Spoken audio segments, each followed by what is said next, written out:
Well, something you ever done before? I have. I've had special guests on a lot of my shows, but never so many. I mean, I think that this is probably an abundance of guests, which is really wonderful for me because as an eternal music student, I'm always looking for, having new conversations with other musicians from other cultures. So I'm really, really looking forward to all of the musicality of the musicians I'll be working with. I think, what is there, about 20 musicians, 20 guests that I'm working with, and I only know of one or a couple personally, and so everyone else is going to be pretty much a surprise. It's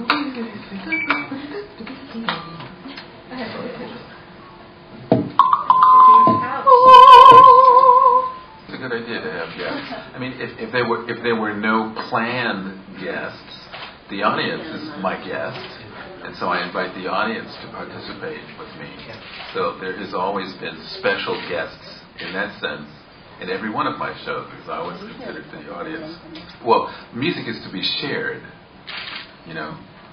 I was never sort of into passive audiences. I always felt that they needed to be engaged, because I sincerely believe that everyone in the audience, there's a little place in them somewhere that wants to participate. They want to do it.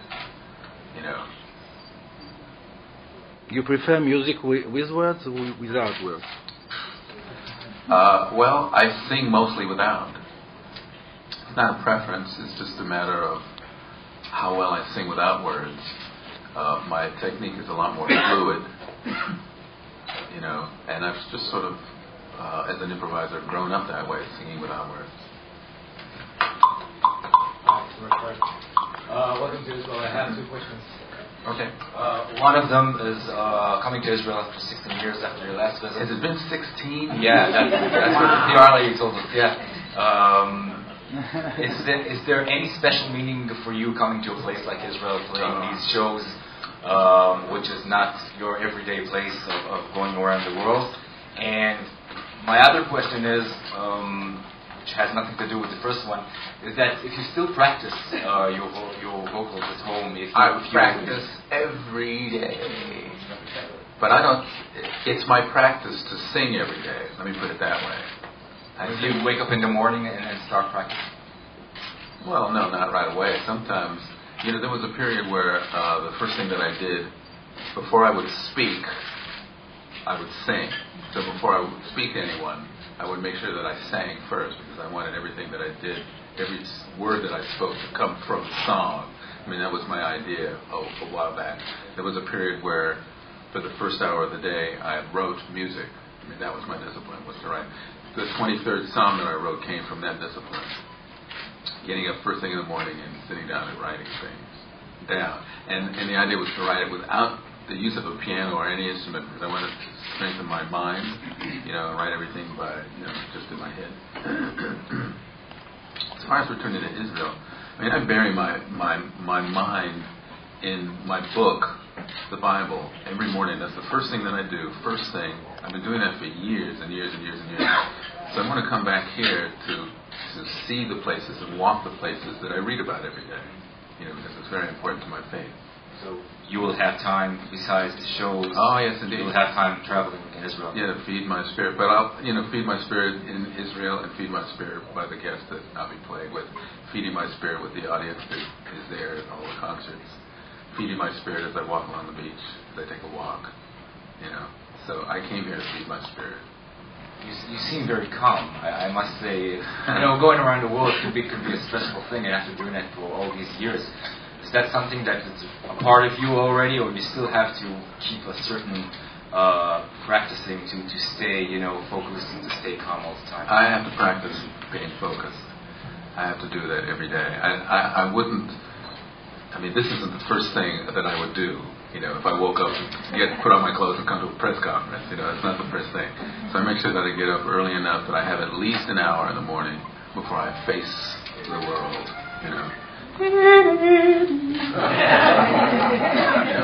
Thank you.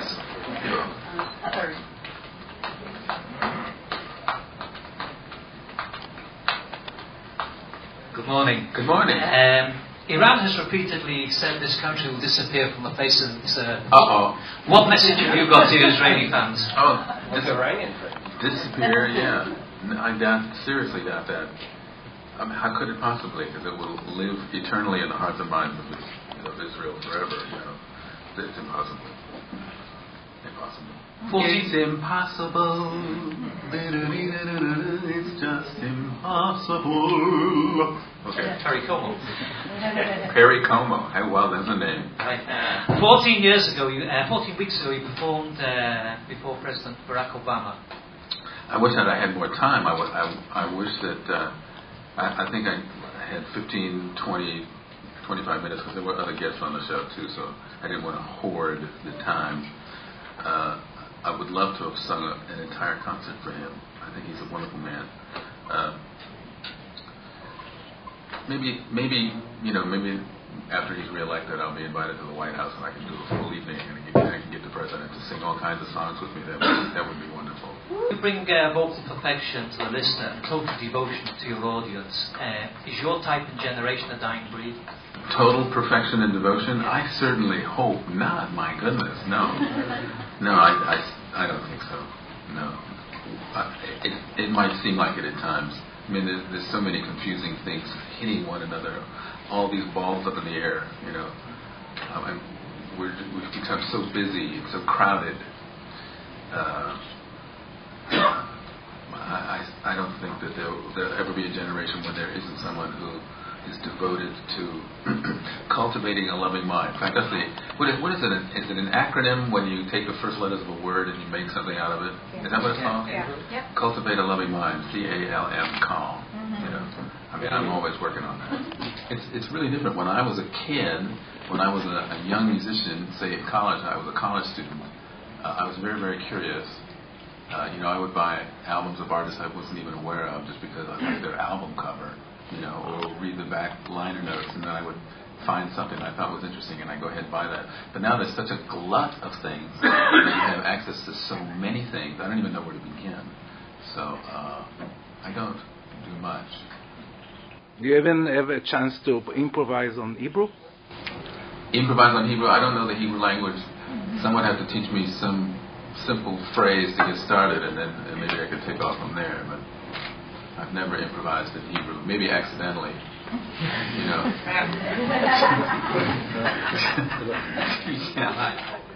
Nice to meet you. Nice to meet you. My Do you name is- beatbox? Huh? Do you beatbox? Yes. How did you know? Well, just the way you stood and the way what you did with your hands when you stood up, and Well, musicians got the feel of each other. yeah, right. There you go. Well, my name is Isato, and my partner Elad Schreiber. We have a company called Beatbox Israel, Wow, how about that? and we have a website that teaches beatbox called beatboxtutorial.net. And I'm here. We first of all want to thank you for coming here.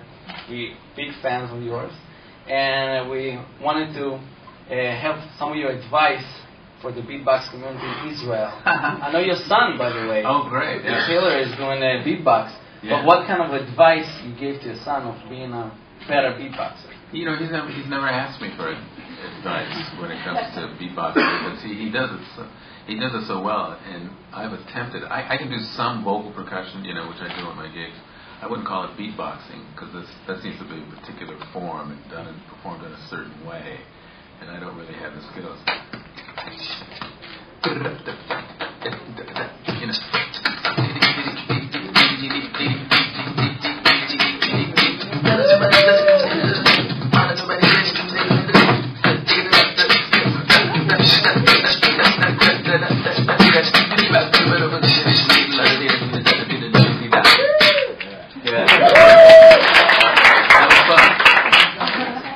Just keep doing what you're doing. Be creative. Dig into some places that you thought you'd never go. Things like that. That's what makes beatboxing interesting is the elements that they bring into it. What kind of what inspired you of doing musical sounds with your voice? Well, in the beginning, when I decided to sing, I wasn't sure what kind of singing I wanted to do. I did some jazz singing with some groups. I played piano bars, you know. You are my everything, you know, stuff like that. Look at me, you know.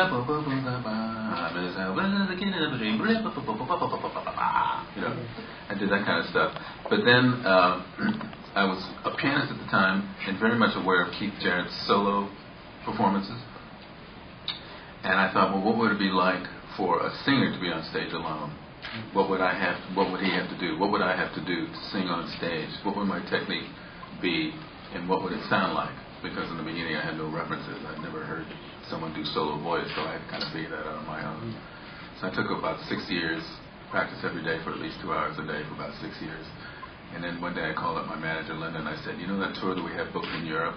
Originally with a band. I said, I want to do it solo now. She called all the promoters.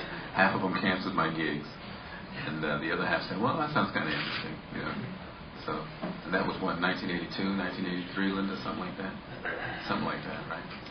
And, you know, I have a tendency to be very, very quiet. You know, I don't hang out a lot.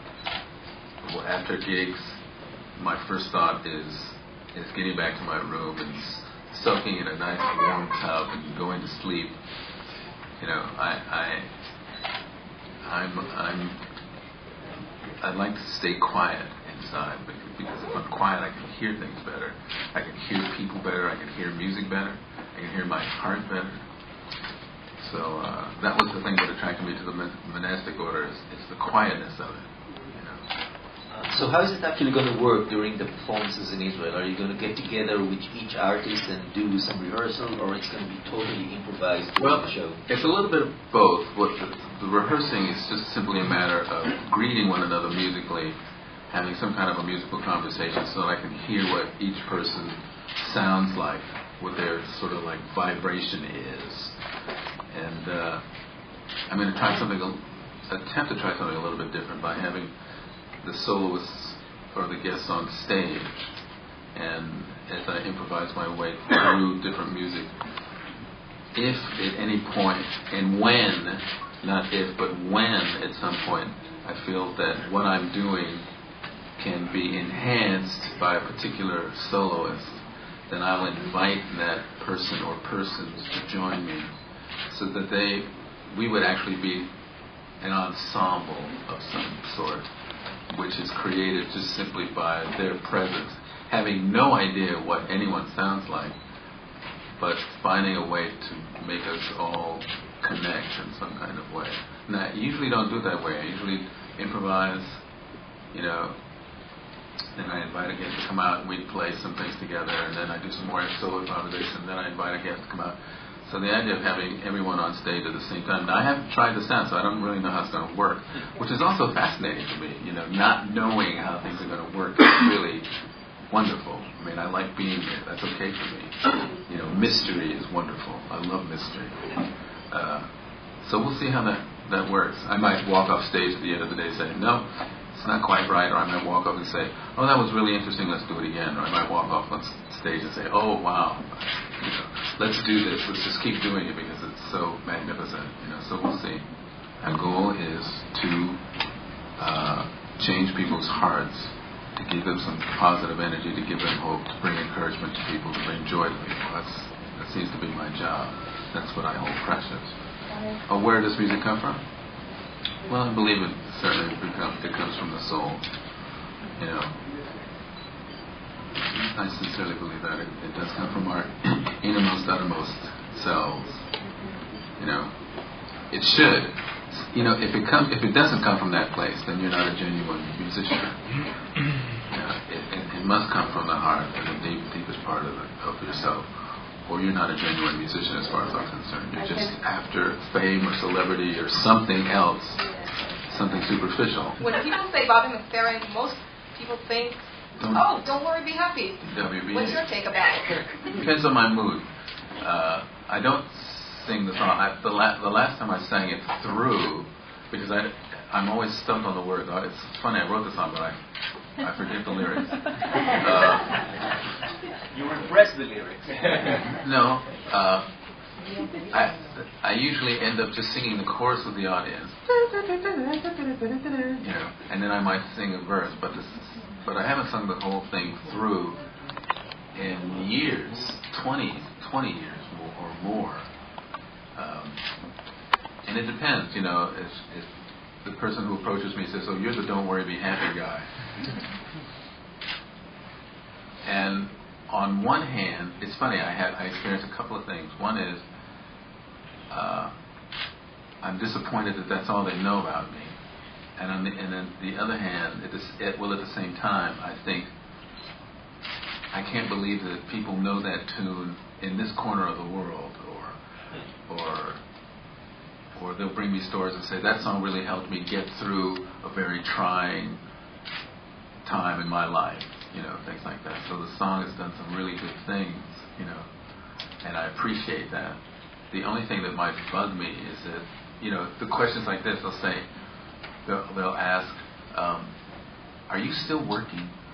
Are you still doing things? Or, you know, how come you're not working anymore? You know, my goal was never to be popular or a celebrity of any kind. It was to be a working musician. I mean, that was my goal, and it still is. You know, to work, just simply work because I enjoy it. You know, and all this other stuff just came as a result of hard work and management, you know, creative management and all that kind of stuff. So, anyway.